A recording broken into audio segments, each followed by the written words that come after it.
konsekuensinya adalah kita akan meninggalkan. Dan salah satu pertanyaan yang paling banyak tahu komentar teman-teman ketika Sherly berbagi ini, yang paling banyak ternyata adalah, wah Kak, tantangannya nanti kawan-kawan kita bakal salah paham dengan kita, dapat hate comment, wah kamu ngapain sih cari muka banget gitu, wah kamu dapat komentar-komentar yang nggak enak lah.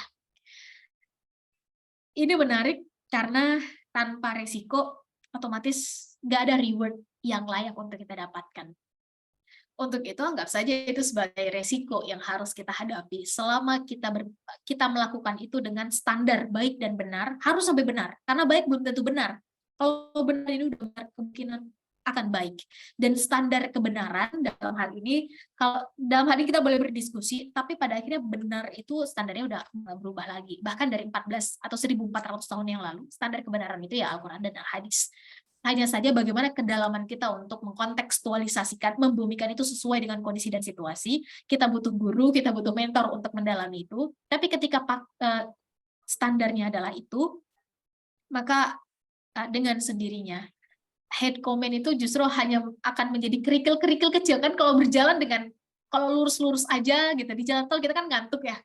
Tapi ketika itu berbelok, berkelok, ada kerikil-kerikil yang harus kita hadapi, justru perjalanan kita jadi hidup.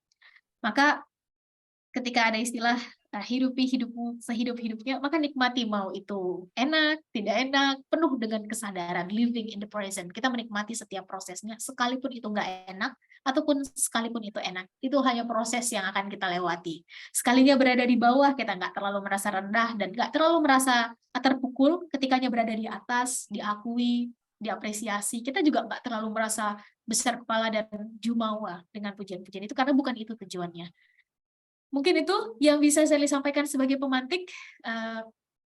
Semoga ada hal baik yang bisa didapat di sisa waktu yang ada. Sekiranya memang kita punya cukup waktu dan harusnya masih ada, saya sangat terbuka untuk kita semua bisa saling berdiskusi. Saya kembalikan dulu ke moderator. Silakan. Ya baik, terima kasih banyak Kak Sherly tadi atas pemaparan materinya yang sangat luar biasa. Tadi sudah menjelaskan sangat panjang lebar, juga termasuk pengalaman-pengalaman yang pernah dialami. Oh ya, habis ini kita langsung tanya jawab dengan Kak Sherly. Tapi sebelum itu perlu ada sedikit informasi yang ingin saya sampaikan, bahwa ada 5 voucher ya. Ada 5 voucher untuk penanya terbaik. Itu 5 voucher tersebut senilai 300.000. Nah, jadi mohon teman-teman nanti dipersiapkan pertanyaannya. Insya Allah kita masih ada waktu 30 menit. Tapi sebelum sesi tanya jawab kita mulai, kami mohon izin sebentar untuk memutar video. Silakan operator.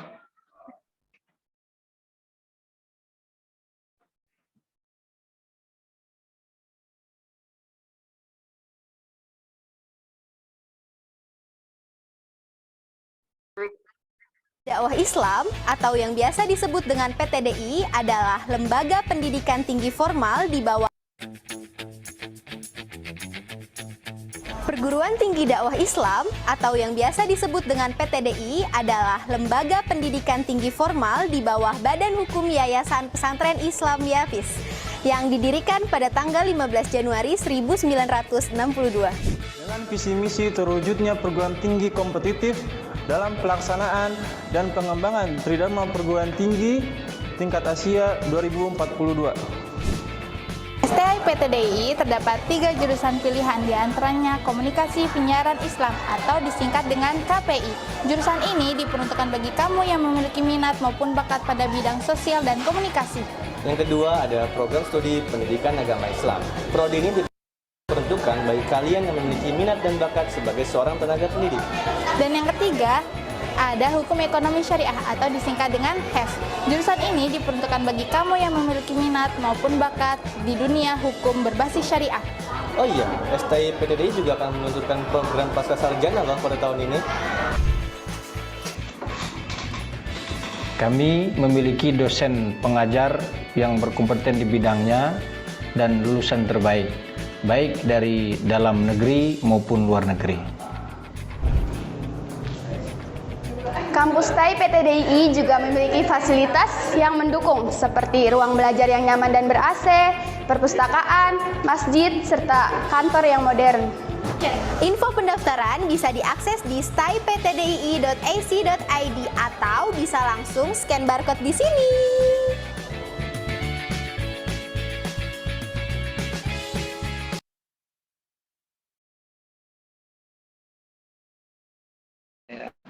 Ya baik, barusan kita mau izin tadi menampilkan profil kampus TAI PTDI. Jadi kampus PTDI ini sudah berdiri dari 1962 ya. Jadi itu tadi sedikit informasi. Ya, selanjutnya kami persilahkan kepada Bapak Ibu seluruh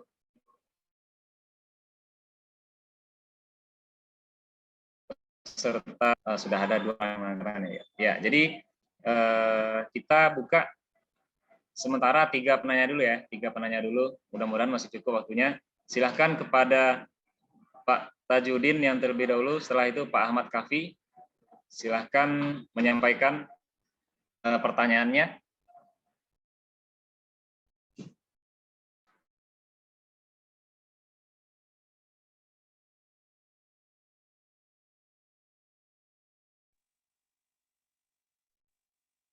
Belum di-mute tuh Pak Tajudin. Pak Tajudin itu masih belum di audionya belum dinyalain. Tes. Sudah Pak? Aman Pak, aman. Baik. Assalamualaikum warahmatullahi wabarakatuh. Saya Tajudin dari SMA Manbaul Ulum Boarding School. Kebetulan menjabat sebagai wakil kepala sekolah bidang ulum. Saya adalah salah satu dari alumni STAI PTDI. Kami sapa guru-guru kami yang terhormat. Ada Bu Siva, ada Pak Wahyu Misbah, ada Pak Muammar, dan lain-lain yang tidak dapat saya sebutkan satu persatu. Tadi Mbak Sherly sudah menjelaskan beberapa hal yang sangat banyak, namun saya tertarik dengan satu pernyataan tadi bahwa nanti perbedaan antara skill di tahun 2020 dengan di tahun 2025. Di mana di masa digital ini anak-anak SMA dituntut bisa memilih jurusan yang sesuai dengan kemampuan dan diharapkan nanti di akhir di era masa depan bisa bersaing di dunia sana, di dunia luar sana. Nah, yang ingin saya tanyakan adalah di antara bidang-bidang yang tadi sudah dipaparkan, manakah 3 hal yang paling penting dan paling bisa bersaing di era modern, tentunya dalam hal dakwah, karena kita ada dakwah dalam Islam, kita adalah pejuang Islam, dan sekolah kita, kampus tercinta kita ini menyediakan jurusan-jurusan terbaik. Nah, kira-kira yang di masa depan yang paling baik jurusan apa, tentu dalam bidang dakwah ataupun ekonomi, dalam bidang dakwah ataupun ekonomi, sehingga kami nanti bisa mengarahkan lulusan-lulusan kami pada jurusan yang memang bisa bersaing dalam bidang teknologi, bersaing dalam bidang ekonomi, bersaing dalam bidang dakwah. Demikian Bapak, terima kasih. Alhamdulillah, jazakumullah khairan. Assalamualaikum warahmatullahi wabarakatuh. Waalaikumsalam warahmatullahi wabarakatuh. Ya baik, terima kasih Pak Tajudin atas pertanyaannya. Mungkin langsung dijawab ya kali Kak Sherly ya. Mungkin biar nggak lupa. Ya silakan Kak Sherly. Sebelumnya salam kenal, salam takzim kepada Pak Tajudin. Sherly langsung menjawab karena pertanyaannya menarik sekali tentang kira-kira dari skill tadi yang sempat kita share screen kan, itu yang mana yang paling urgent atau yang paling dibutuhkan, top 3 ya gitu ya tadi. Nah dalam ini Sherly nggak bisa menjawab mana top 3-nya, nggak bisa, karena the future is unpredictable, masa depan itu nggak pasti. Tapi apakah nilai-nilai, kalau kita mau bawa ke konteks agama, nilai-nilai agama Islam bijak, misalnya kalau mungkin ke umum, ditarik ke umum misalnya adalah wisdom, itu akan kembali menjadi sentral. Yes, kan ada 5 tingkatan kan. Nah sekarang adalah posisi di mana akan segera masuk ke posisi kelima, di mana orang akan kembali melihat adab atau akhlak itu adalah core-nya. Kita bisa sama-sama melihat bagaimana menjamurnya orang-orang misalnya di kota, teman, mencari mana sekolah, mana lembaga yang bisa membuat anaknya punya kemampuan membedakan ini mana yang layak, mana yang enggak, mana yang tepat, mana yang enggak. Bagaimana harus bersikap misalnya dengan orang tua. Nah, konteksnya saya kembali ke pertanyaan, maka sebetulnya fundamennya kita akan berada pada frekuensi yang mana. Tapi ketika ditanya, ya terus skill mana kira-kira Mbak Sherly supaya kita bisa mengarahkan anak-anak kita. Jadi bukan anaknya diarahkan ke skill yang mana, menurut Sherly adalah segera cari tahu si anak itu punya potensi apa dalam dirinya. Entah dengan tes psikologi atau mencoba untuk si anaknya mencoba banyak hal. Sebetulnya ini kecenderungan yang dimiliki si anak itu dalam bidang apa. Dan bukan bermaksud untuk membandingkan, wah mereka yang kuat secara matematikal, menghitungnya kuat, terus berarti ini yang paling bagus. Ya bukan begitu, bisa jadi ke depannya pada akhirnya mereka yang unggul dalam hal visual spasial yang akan membantu mereka yang punya kapasitas dalam hal ini untuk naik. Nah, hanya saja sudah diprediksi oleh banyak pihak. Misalnya oleh laporan tahunan annual report misalnya dari McKinsey juga menyebut dari beberapa lembaga yang memang sengaja khusus membuat penelitian tentang potensi-potensi yang ada di Indonesia, salah satunya bonus demografi, kecenderungan kegagalan negara Indonesia untuk menjadi top 3 disebutkan adalah prediksinya ketika maksimal manusianya, salah satunya, maksimal pengelolaan sumber daya alamnya, dan seterusnya ya, dengan beberapa indikatornya, maka otomatis Indonesia bahkan bisa tembusnya ke top 3 negara dengan bukan hanya ekonomi dan lain-lain, tapi juga bargaining position-nya itu akan masuk dalam top 3. Karena sekarang kan udah bergeser, desentralisasi dari yang awalnya misalnya dari Barat, kemudian ke Eropa, sekarang udah desentralisasi menuju ke Asia, dan Indonesia menjadi salah satu wilayah yang dianggap paling potensial. Makanya sekarang semua mata melihat Indonesia. Hanya saja nomor satu tantangannya adalah anak mudanya itu hanya menjadi mediocre. Punya skill, punya kemampuan, tapi bukan expert di bidang itu. Punya keahlian, tapi ya rata-rata aja. Yang unggulnya atau topnya, itu kita tetap mengambil dari luar. Itu tetap mengambil dari yang lain. Nah, itu akhirnya pada akhirnya si anak itu punya kecenderungan dalam hal apa? IT misalnya, jadilah yang terbaik dalam bidang itu. Senangnya adalah dalam dunia linguistik, jadilah yang terbaik dalam hal itu. Senang dalam hal lingkungan, environment, silahkan. Tapi jadilah yang terbaik dalam hal itu.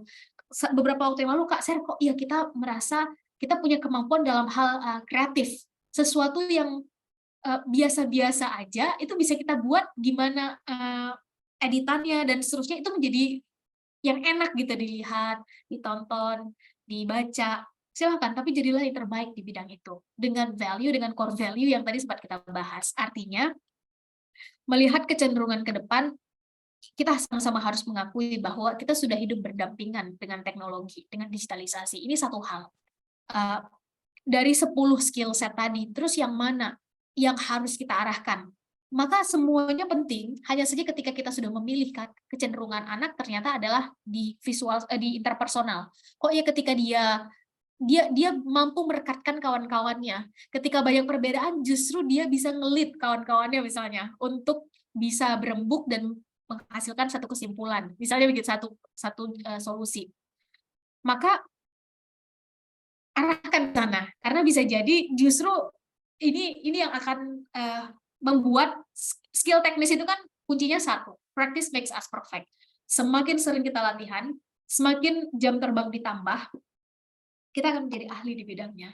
Hanya saja penyakit atau masalah anak di zaman sekarang mungkin termasuk nih anak-anak kita atau nanti cucu-cucu kita adalah itu gampang berpindah. Kalau bosan pindah lagi ke satu yang lain. Ketika enggak ini pindah lagi, sehingga mentalnya atau prosesnya tidak terbentuk sedemikian rupa dalam dirinya. Nah, dalam hal ini adalah tugas kita semua, entah itu pendidik, entah itu guru, entah itu dosen, entah mungkin orang tua, yang kita semua menjadi bagian di dalamnya untuk mengawal proses ini agar jauh lebih konsisten, jauh lebih komitmen, jauh lebih persisten terhadap apa yang sudah dipilih, mengenal siapa dirinya, potensi dan kemampuannya, mampu bertanggung jawab atas apa yang menjadi ahli Al-Quran terbaik. Ketika pulang, otomatis akan menjadi expert di bidang itu. Giliran berbagi, giliran share, giliran silakan. Itu konteksnya bisa banyak. Misalnya dalam konteks dakwah, dengan cara-cara kekinian silakan. Tapi menjadi bagian dari pemain inti, pemain utama dalam pusaran akselerasi tadi. Senangnya dalam dunia IT, silahkan kejar ilmunya ke yang terbaik sekalian. Tapi ketika pulang, jangan lupa berbagi, jangan lupa berkontribusi. Karena kan berbagi ada 4. Pada akhirnya kita nggak bisa menyepelekan 1 atau hanya 2, hanya 3 nggak bisa. Berbagi bisa dalam konteks ilmu. Berbagi bisa dalam konteks finansial atau dalam hal harta. Berbagi dalam hal ini berkontribusi dalam hal posisi jabatan yang dengan satu tanda tangannya nanti bisa mengubah banyak hal di wilayahnya, di negaranya secara terstruktur. Keterkenalan misalnya bisa mampu menginfluence. Yang keempat adalah secara kita tentu punya kelebihan yang berbeda-beda. Hanya saja adalah tentang mengenali potensi si anak dan meyakinkan untuk segera kejar ilmu skillnya dari yang terbaik dan jadi ahli di bidang itu. Tantangan 2045 nanti. Sebagaimana tadi Ibu Syifa membahas. Ketika ahli dalam bidangnya expert ini tidak diisi oleh dalam hal ini anak-anak muda Indonesia, maka jangan salahkan, semakin borderless-nya nanti hubungan antar negara yang terjadi, maka posisi itu akan diambil alih oleh mereka yang ahli dalam bidangnya, dilalahnya itu bukan dari anak negeri sendiri. Mungkin itu pandangan Sally terkait pertanyaan atau pemantik dari Pak Tajudin. Semoga bisa memberikan perspektif. Baik, terima kasih Pak Sally atas jawabannya barusan atas tadi pertanyaan oleh Pak Tajudin.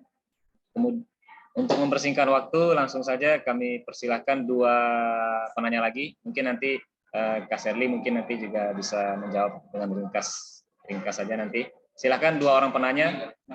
Mudah-mudahan masih bisa 2 orang penanya. Tadi Pak Ahmad Hafif, satu lagi masih kita tunggu. Oh ya, sebelumnya kami juga mengucapkan terima kasih banyak atas kehadiran dari Bapak Ustadz semua, beberapa Ustadz telah bergabung. Kemudian ada juga dosen-dosen STAI PTDI, ada Pak Kuksi, kemudian ada Pak Abdul Jalil, Pak Gusnandar, Pak Adi, Pak Gopur, dan semuanya yang tidak bisa kami sebutkan satu-satu karena yang terlihat di kamera. Ya, terus kemudian juga ada beberapa dari instansi lain juga ada yang hadir. Tadi Pak Tajudin dari kepala sekolah tadi MA, kemudian ada juga beberapa kepala sekolah yang lainnya yang hadir, dan juga sebenarnya ada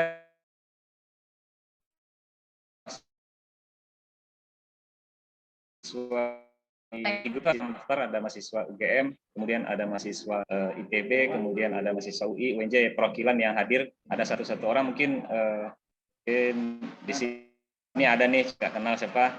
Selamat datang juga kepada seluruh mahasiswa-mahasiswa yang telah hadir, dan juga kami ucapkan juga terima kasih kepada mahasiswa kampus lain tadi yang telah kita sebutkan tadi. Kemudian ada juga kampus Al-Ghuraba mungkin yang sudah hadir, Sukriyah dan lain-lain sebagainya yang tidak bisa kami sebutkan.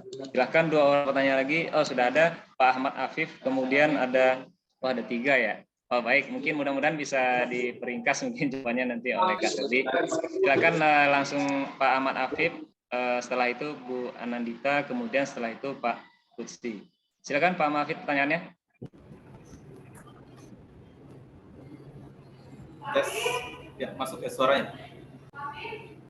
Masuk Pak, masuk. Ya, Assalamualaikum warahmatullahi wabarakatuh. Ya, perkenalkan nama saya Afif. Ya, saya alumni PTDI juga. Ya, jadi kalau saya mengamati sosial media ini memang mayoritas atau bisa dikatakan 75% lebih lah isinya itu tentang hiburan sebenarnya. Ada bisnis dan ada juga pendidikan. Nah, masyarakat kita ini lebih memang dipengaruhi oleh hiburan-hiburan yang dimana hiburan ini jumlahnya sangat banyak sekali.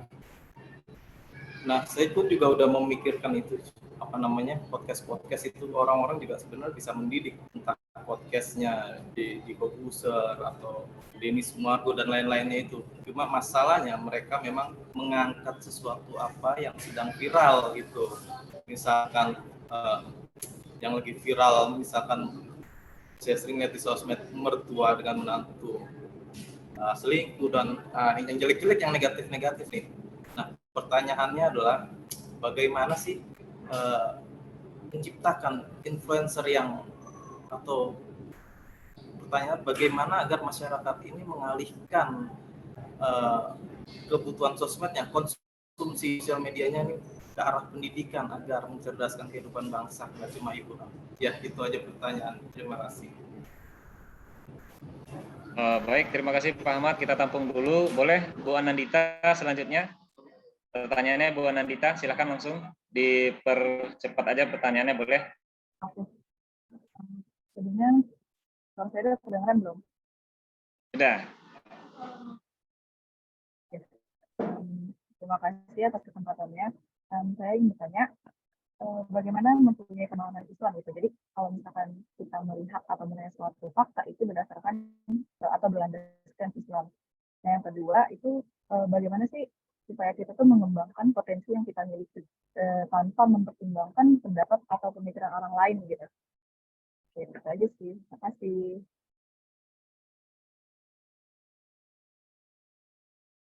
Ya, baik. Langsung ya, silahkan Pak Kutsi pertanyaannya. Kita tampung dulu tadi Bu Anandi. Bismillahirrahmanirrahim. Assalamualaikum warahmatullahi wabarakatuh. Perkenalkan, saya alumni PTDI. Terima kasih atas waktu yang diberikan. Sederhana saja Bu yang ingin saya tanya. Apa ya, jadi lupa.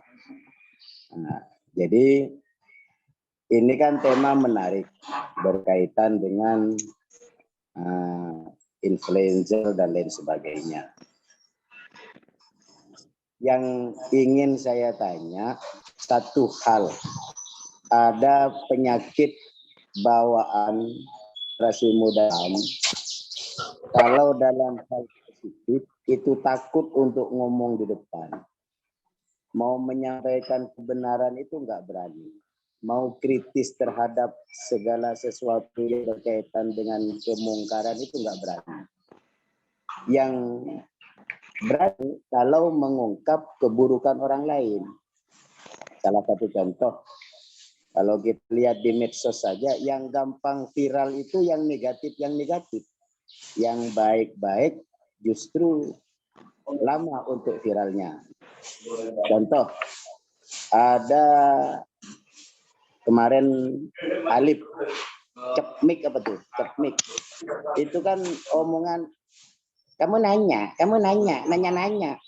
Hal yang gitu kan nggak sok. Tapi cepat viral. Tapi giliran yang baik-baik susah itu viralnya. Nah, kan saya punya guru itu ngajar tajwid di Senik media apa namanya? Itu Senik video, susah untuk viralnya. Tapi yang nyanyi begitu sulit, lupakan Raihan. Yang cuma nyanyi begitu aja cepat viral. Nah, gimana mengatasi kondisi seperti ini? Terima kasih. Baik Pak Kursi atas pertanyaannya. Ya, mungkin langsung kita serahkan ke Kak Sherly. Baik, terima kasih sebelumnya kepada Pak Kutsi dan Mas Afif, dan tadi ada satu pertanyaan menarik tentang apa kata orang ya dari Mbaknya. Saya izin menyederhanakan, jadi pertanyaannya Mas Afif dan Pak Kutsi sebetulnya ada irisan. Karena sebetulnya ketika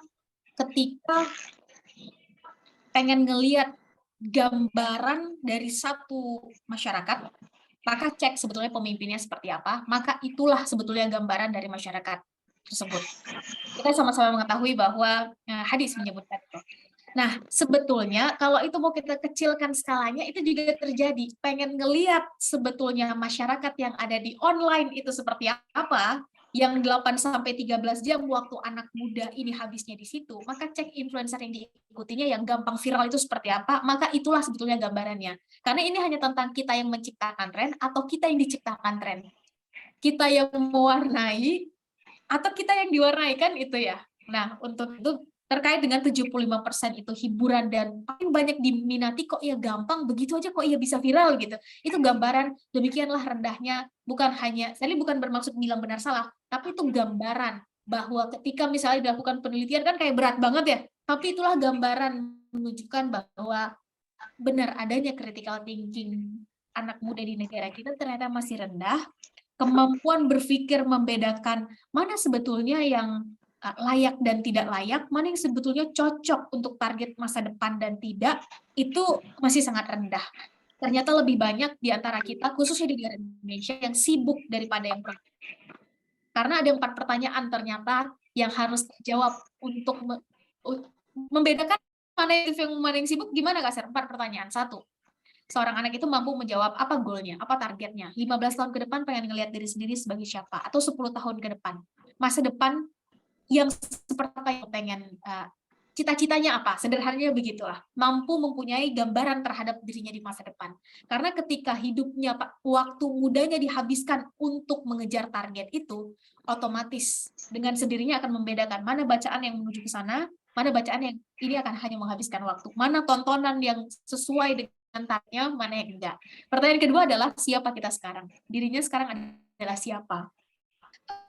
Tahu starting point-nya di mana, karena bisa jadi starting point-nya beda-beda, tapi tujuannya sama-sama mau ke Eropa, tapi yang satu berangkat dari Indonesia, yang satu misalnya berangkat dari Afrika misalnya, tapi tujuannya sama.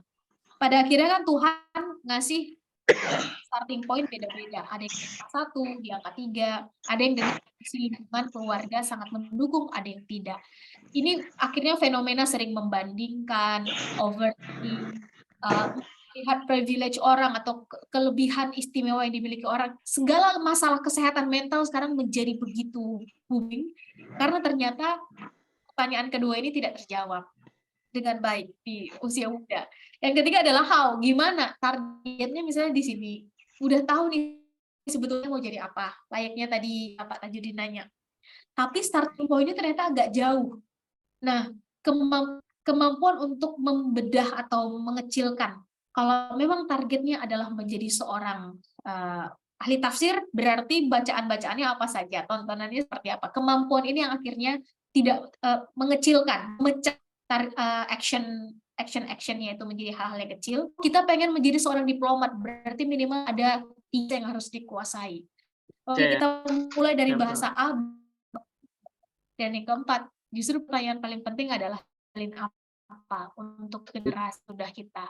Nah, kita awal mulanya sering juga menganggap kok klise banget sih 4 pertanyaan ini, emang bisa dijawab oleh anak-anak muda. Ini bukannya seharusnya mereka yang sudah di usia tertentu dengan pengalaman sedemikian rupa yang bisa menjawab pertanyaan ini.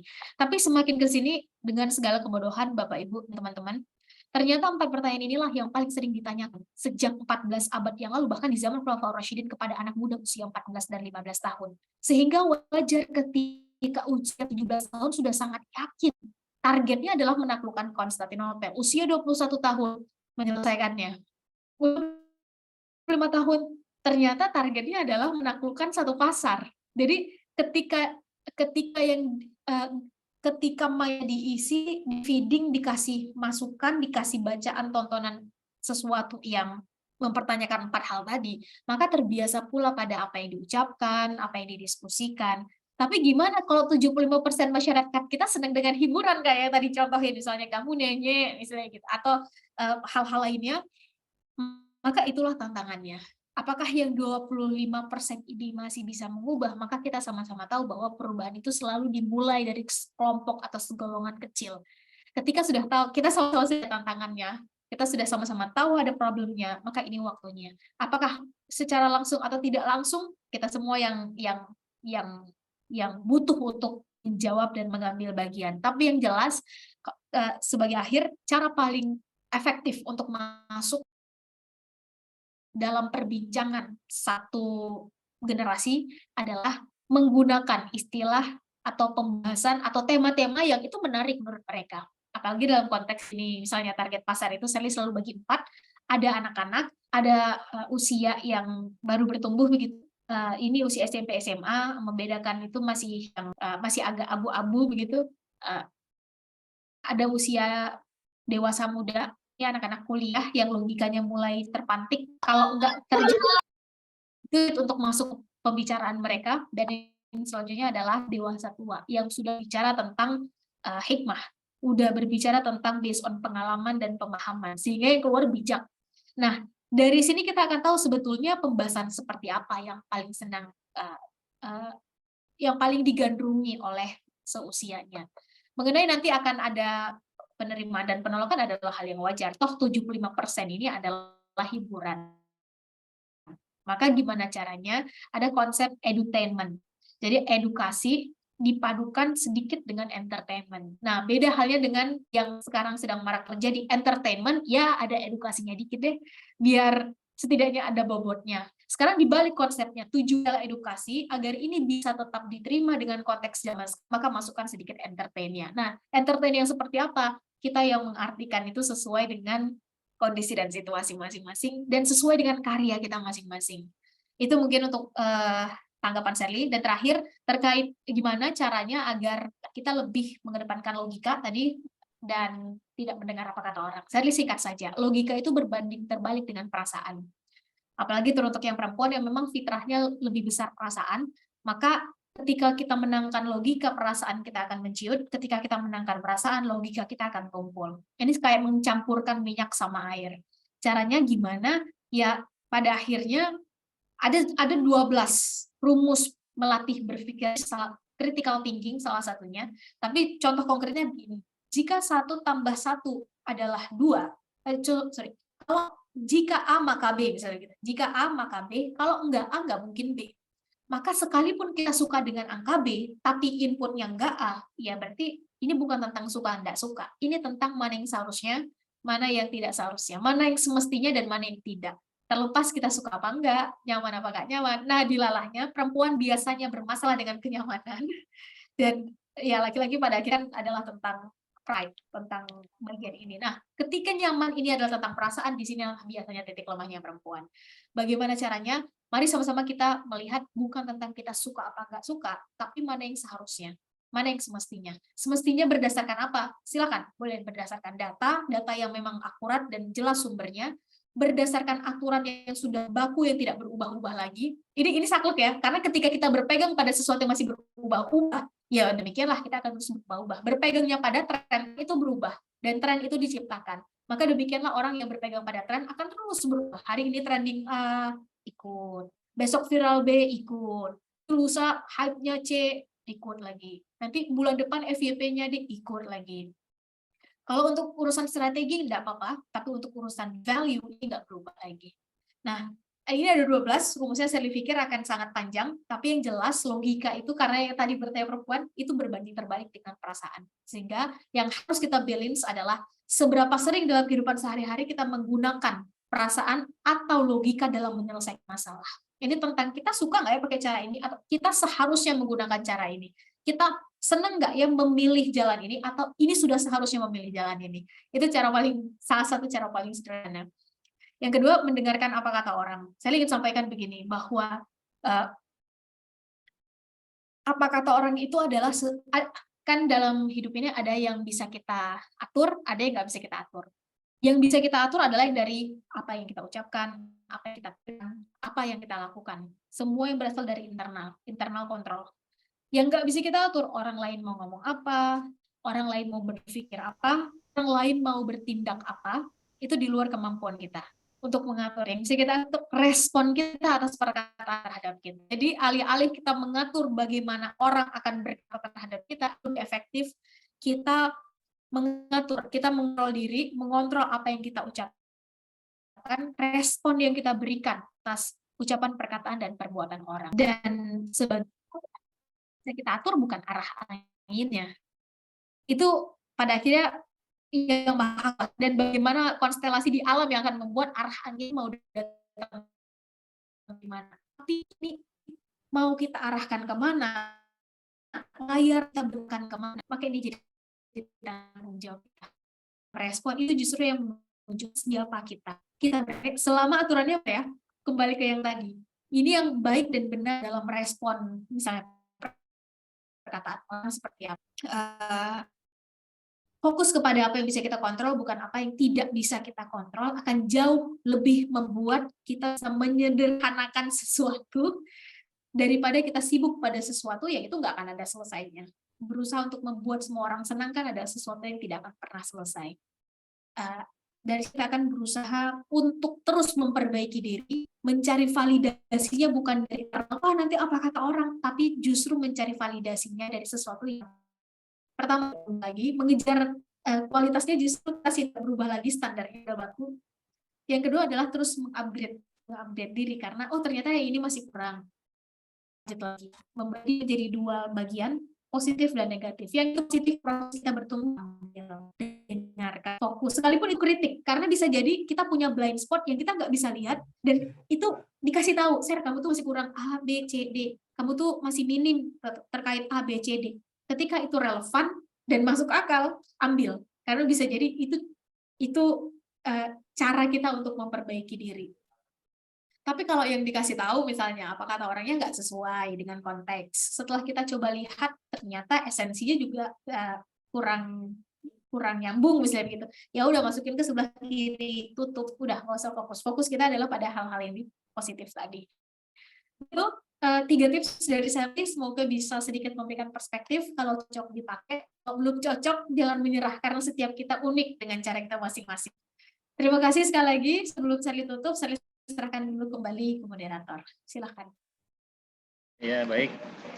Terima kasih Kak Shirley barusan atas jawaban pertanyaan peserta. Mudah-mudahan tadi para pertanyaan bertanya mudah-mudahan bisa sudah jawab ya dan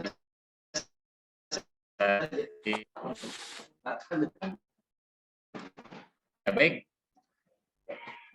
baik mungkin nanti sebelum terakhir ada bersama sedikit beberapa kata mungkin dari Kak Shirley, silahkan untuk kesimpulan seminar hari ini. Boleh Kak Shirley kesimpulannya disampaikan sebelum kita tutup dengan sesi bertanya.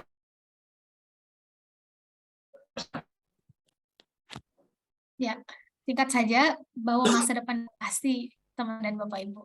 The future is unpredictable, masa depan itu nggak pasti. Tapi cara terbaik untuk memprediksi masa depan kita, masa depan anak kita, masa depan cucu-cucu kita, depan generasi selanjutnya, itu udah jelas. Let's create it now. Mari buat itu dari sekarang. Mari cicil itu dari sekarang. Dan orang yang paling bertanggung jawab untuk masa depan kita adalah diri kita sendiri. Bukan guru-guru kita, bukan dosen-dosen kita, karena partikel terkecil perubahan itu justru ada pada diri kita masing-masing, pada cara kita berpikir. Sehingga wajar kalau di dalam Al-Quran sangat jelas dan sangat clear tersebut, tidak akan diubah, tidak diupayakan oleh kaum itu sendiri. Dan partikel terkecil dari kaum itu adalah manusia-manusianya. Mari kita pastikan kita adalah manusia yang bertumbuh dan mau untuk terus berprogres, mau untuk terus berubah ke arah yang lebih baik, karena toh memang demikian sunatullahnya. Mungkin demikian dari Shirley. Sekali lagi Shirley mohon maaf kalau ada salah-salah kata, salah-salah ucap, salah-salah adab. Semoga dibukakan pintu maaf, yang baiknya diambil, yang tidak baiknya ditinggal saja bersama Shirley. Silakan di sini dikembalikan dulu ke Pak Willy. Assalamualaikum warahmatullahi wabarakatuh. Waalaikumsalam warahmatullahi wabarakatuh. Ya, mohon para peserta kita foto bersama dulu dengan pemateri 1. Mohon para seluruh peserta seminar mengaktifkan kameranya. Mohon izin kita dokumentasi dulu.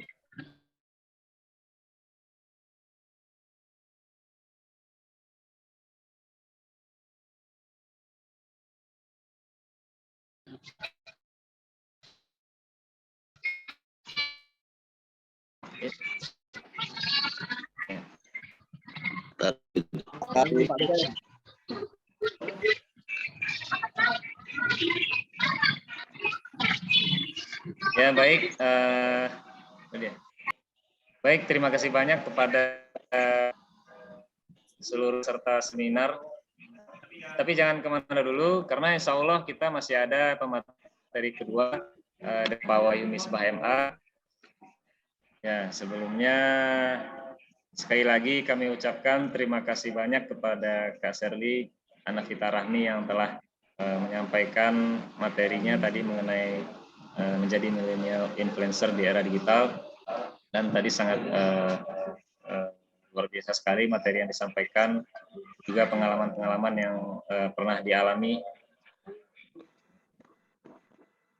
Ya, kalau boleh saya sedikit menyimpulkan bahwa tadi beberapa, ini cuma sedikit yang saya simpulkan dari yang disampaikan oleh Kak Sherly, yaitu yang penting kita kalau kita untuk mulai, yaitu mulai aja dulu. Yang penting tetap konsisten, istiqomah, karena beberapa kesalahan mungkin yang pernah kita alami ketika kita masih muda ini itu merupakan sebuah tantangan, dan kalau kita tidak pernah salah atau gagal itu mustahil kita akan bisa menjadi sukses. Terutama sama-sama kita lihat Kak Sherly yang sekarang kita lihat dibandingkan yang dulu gitu, karena butuh proses. Nah, mungkin hanya itu kesimpulannya. Sekali lagi kami ucapkan terima kasih banyak kepada Kak Sherly, anak kita Rahmi. Mudah-mudahan silaturahmi ke depannya masih bisa terjalin dengan kampus PTDI. Dan semua tadi para penanya yang telah bertanya, kami ucapkan juga terima kasih. Selanjutnya, acara selanjutnya saya serahkan kepada MC